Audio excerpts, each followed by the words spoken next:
ভিডিওর শুরুতেই সবাইকে জানাই শারদীয় শুভেচ্ছা। আমি যখন ভিডিওটি পোস্ট করব তার আগে হয়তো দুর্গাপুজো শেষও হয়ে যাবে। এই কয়দিন এত ঘোরাফেরার কারণে কোনো ভিডিও এডিট করতে পারিনি এবং যার কারণে কোনো ভিডিও পোস্টও করা হয়নি। এখন আস্তে আস্তে সব ভিডিও পোস্ট করব। তো হ্যালো এভরিওয়ান, কেমন আছো সবাই? It's me Jyoti from my page Antara Jyoti. এইবার পুজোতে আমি ষষ্ঠী থেকেই ঘোরাফেরা শুরু করে দিয়েছি। তো এই ভিডিওতে আমি ষষ্ঠীর দিন কোথায় গেলাম এবং কি কি করলাম সব কিছু শেয়ার করব। এইবার পুজোর অনেক আগে থেকেই প্ল্যান করে রেখেছিলাম যে একদিন হলেও এবার খুলনায় ঘুরতে যাব। যেই ভাবা সেই কাজ, ষষ্ঠীর দিন দুপুরবেলা আমরা রেডি হয়ে বেরিয়ে পড়লাম খুলনার উদ্দেশ্যে। এত জার্নি করে যাবার পর আমাদের সবার অনেক খিদা লেগে গিয়েছিল, তাই আমরা আগেই চলে গিয়েছিলাম পিৎজা বার্গে খেতে। আমি ফার্স্ট টাইমে পিৎজা বার্গে গিয়েছি এবং আমার খুবই ভালো লাগছিল তাদের খাবার এবং ডেকোরেশন সব কিছুই। খাওয়া দাওয়া শেষ করে আমরা পুজো দেখার উদ্দেশ্যে বেরিয়ে পড়ি।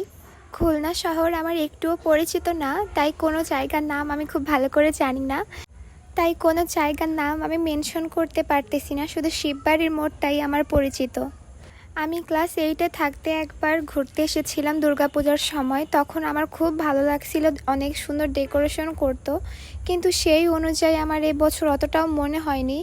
কয়েকটা মন্দির ব্যতীত আমার ডেকোরেশন বা খুব জাঁকজমকপূর্ণ মনে হয়নি।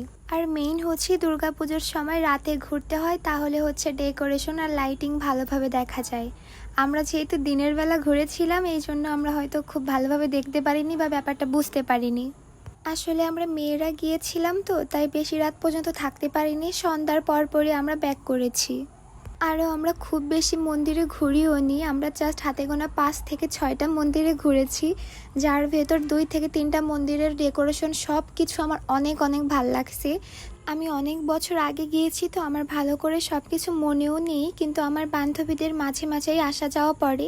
আগেরবার পুজোতে ওরা ঘুরতে গিয়েছিল, তো সেইভাবে বললো যে আগেরবার এর থেকে অনেক সুন্দর করে সাজিয়েছিল, সেই অনুযায়ী এবার একটু কম সাজানো গোছানো। দুর্গাপুজো আমাদের হিন্দু ধর্মাবলম্বীদের জন্য একটা ইমোশনের জায়গা, তাই দুর্গাপুজো আসলেই আমাদের ভেতরে একটা অন্যরকম ভালো লাগা কাজ করে। যেখানেই ঘুরতে যাই না কেন প্রতিটা মুহূর্ত আমরা প্রচুর পরিমাণে আনন্দ করি।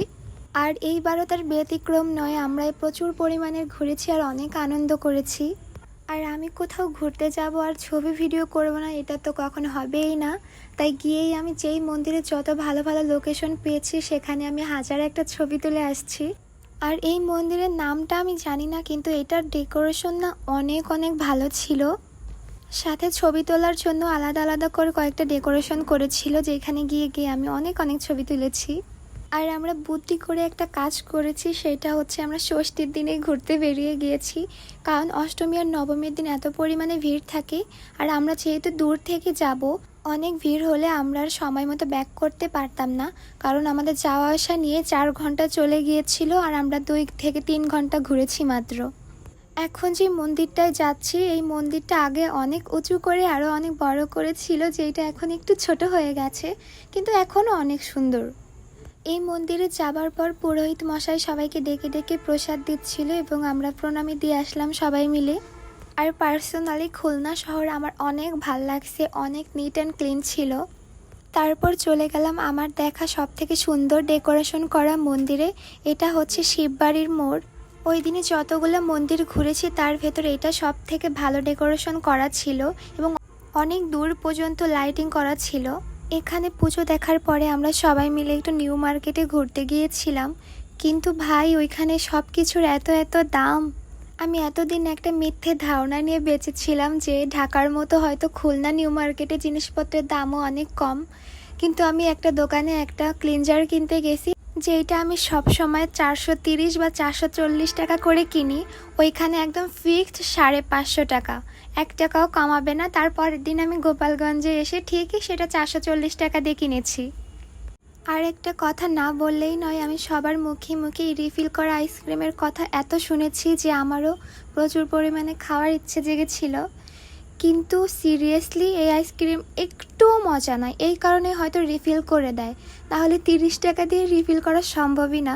ওখানে বসে আমরা সবাই একটু টাইম স্পেন্ড করলাম, তারপরে আমাদের বাড়ির উদ্দেশ্যে বেরিয়ে পড়েছি।